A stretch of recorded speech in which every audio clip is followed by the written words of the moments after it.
Hello, this is Peilin Huang. Have you ever been torn between city living and country living?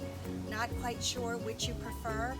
Well, this home at 216 Scottholm Terrace is in the heart of the Scottholm neighborhood, just about 3 miles from Syracuse University. And look what you have right in the backyard. You've got nature all around, trees, privacy.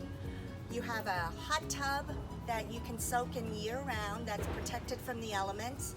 And if you get too hot, you can go cool off in the outside shower. This is a very special home. Come take a look and we'll show you the views and inside. Here's another view from the upper deck.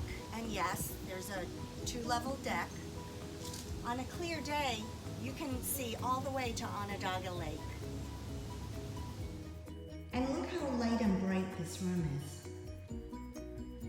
Skylights, vaulted ceilings, and built-in shelves for your artwork or your pottery.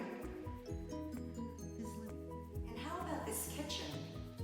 Nice big center island, plenty of room to work. You can have a breakfast bar and informal eating. You can use the dining room there and enjoy the view. Be sure to check out our website at yourcnyhome.com to get all the details on this wonderful home. Or come see for yourself in person. We'd be happy to give you a personal tour.